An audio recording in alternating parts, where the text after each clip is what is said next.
Hi, good afternoon. Jeff Ray here, President and CEO, Southland Regional Chamber. I'm sitting down this afternoon with Bob Schreiner. Bob's a candidate for the at-large seat, School City of Mishawaka School Board. Bob, thanks for joining me this afternoon.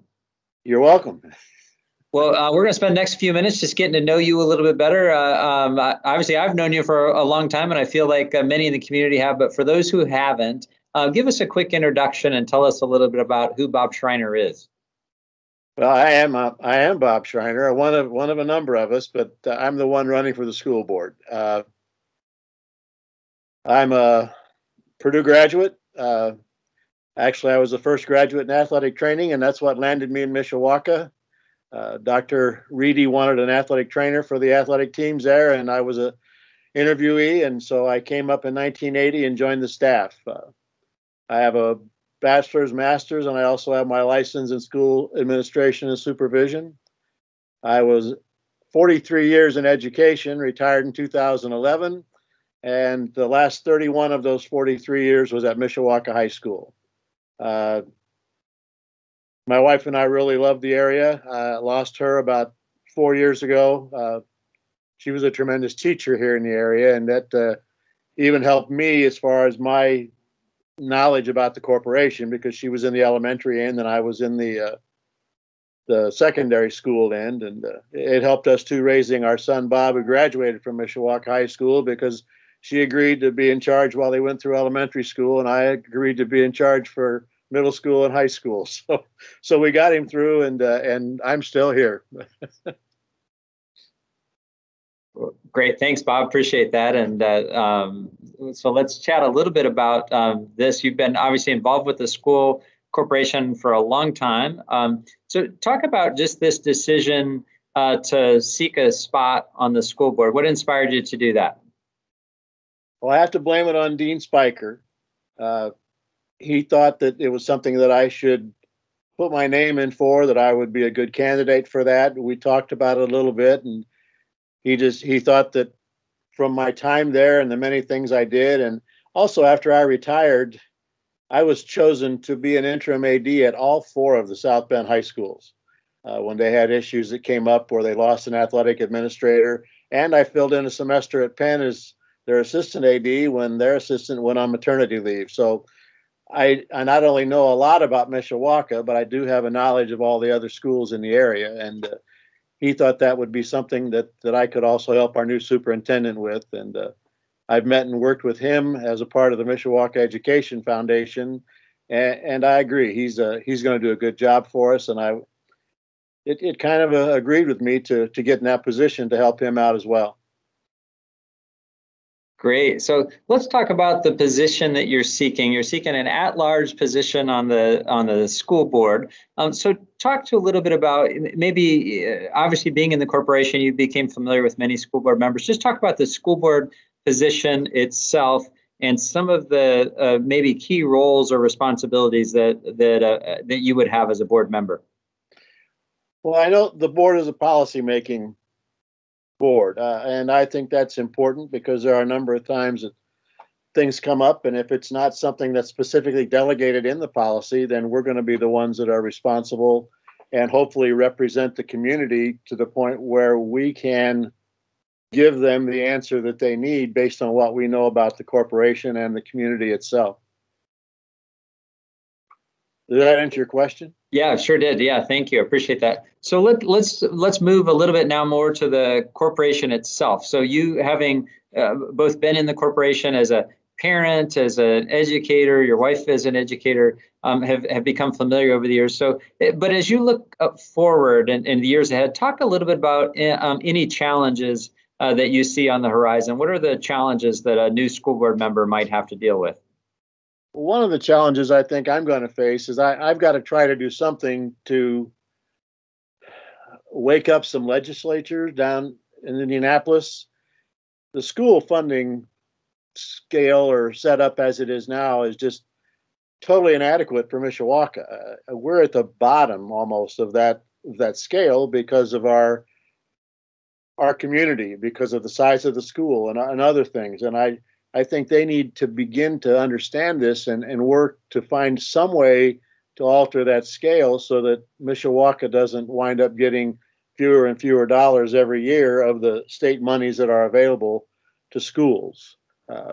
And in that respect, until we can, I mentioned the Mishawaka Education Foundation. They're doing a fantastic job of helping the corporation in those ways by raising monies and giving grants to teachers for different reasons.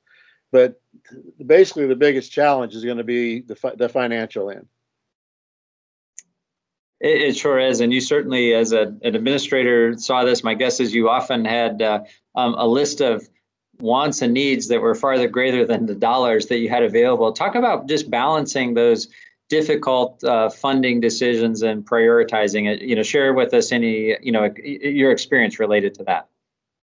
Well, actually, my experience related to that is very good because eventually, as I moved up the ranks, I became the assistant athletic director and then the associate, and then I became the athletic director at one point. And when I would talk to other athletic trainers at different schools, they were always upset because I didn't have to send my needs to an administrator to have him decide. And on top of that as well, all of the athletic monies came from our proceeds, from what we gained at games and tickets and things of that nature.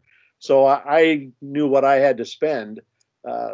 The problem with me came when it was a big dollar thing, like when they built the new addition to the gym with the pool and all. They put a new athletic training room in there, and I had to get equipment to supply that room with ultrasounds and hydroculators and things of that nature. But luckily for me, when that happened, that was all part of the building project, so it was helpful. But as we go along, unless we get involved in something of that nature, it's still going to be, we get to the point where there isn't any money left. No, I appreciate that. So we've heard from a lot of folks just generally a similar sentiment, I think, on the financial challenges and stuff. So let's shift a little bit though, and let's talk opportunities. So what's an opportunity or two that's on the horizon that you see Mishawaka taking advantage of?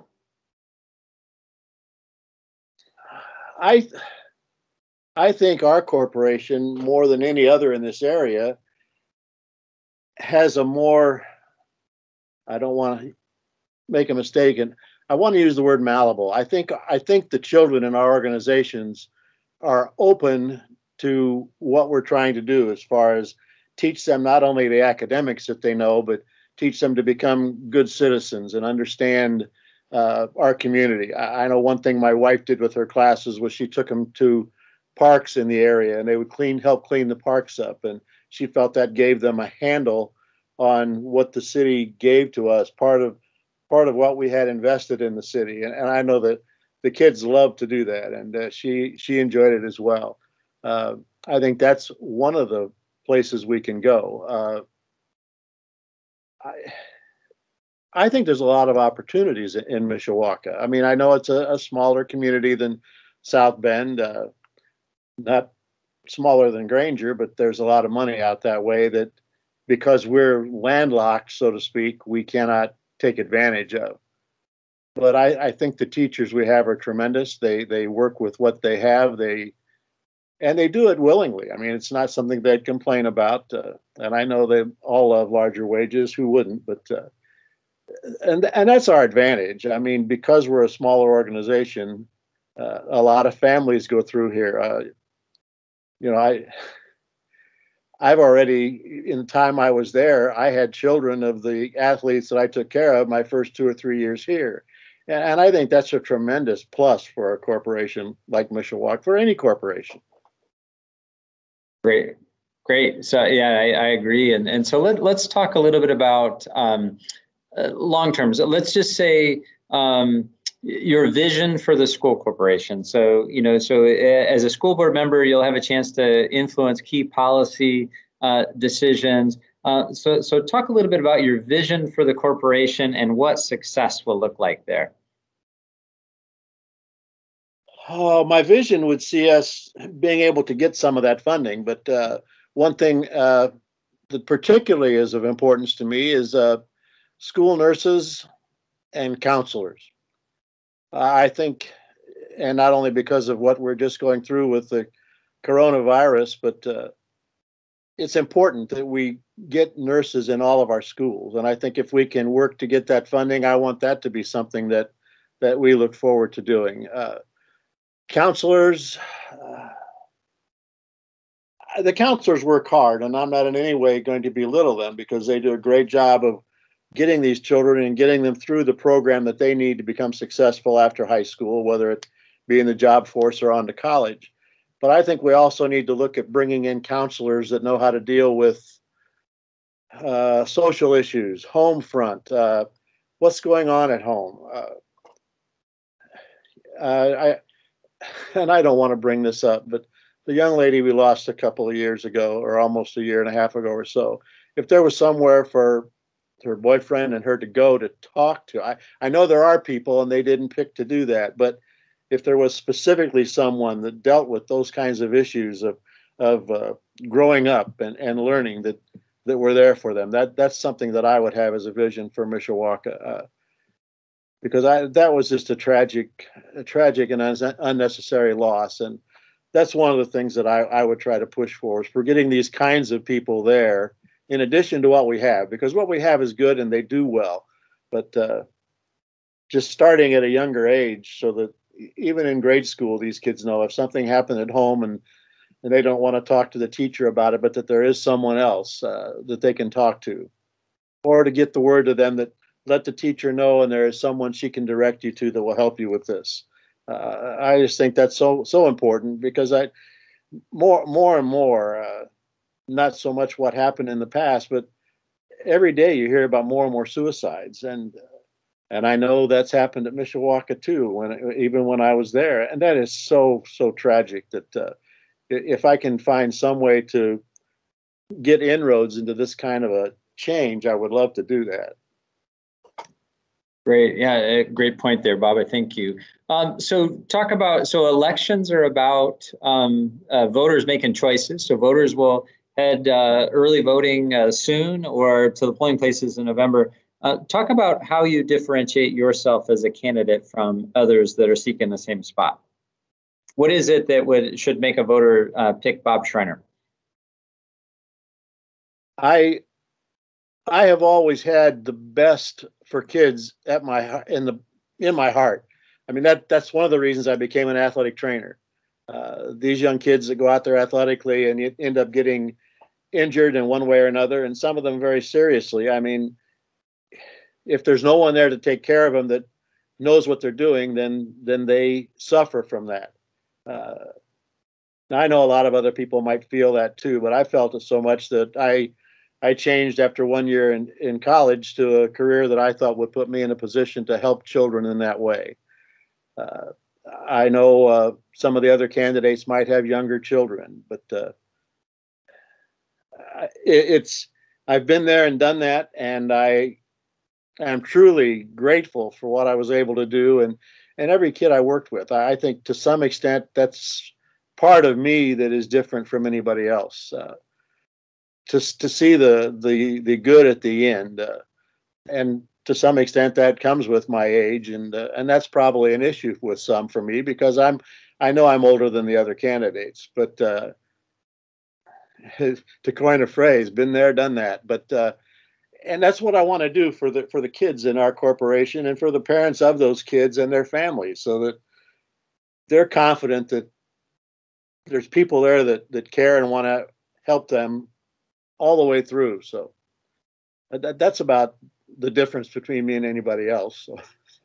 Great, thank you. And I know all of the candidates have spoken very highly of each other. That's, I think, what gets hard is there's some great qualified, but I appreciate you sharing a little bit about your experiences. And thank you so much for your great service to the community for so long, and in the school corporation too. Really appreciate all the good work you've done. If folks that are watching are interested in getting more information about you or your candidacy, where would I send them? Well, I'm going to put some of this information on my Facebook page, and I have a Twitter account, but I'm not a real Twitter guru. But I'm going to have some cards printed up. I didn't put any yard signs together because I don't know. this is all on me. I don't have a committee or a fundraising thing or not. If I hope to get the position because I'll do the best job I can, but I'll understand also if I don't. And but I'll still be here helping kids whether I get the position or not. But probably I'm going to be at some of the athletic events between now and then. Now that some of it's opened up, and I'll have some cards to hand out and with my email address on it. And if they want to email me and ask questions, I'll be happy to try to answer them. Great. That sounds good. Bob, thank you so much for the chance to sit down. Thanks for being willing to run for office. We know that's a big commitment, and you've never been shy about making those great commitments to help improve outcomes for kids. And we're grateful for that. We appreciate you sitting down with us, and we wish you best of luck come November. Thank you, Jeff.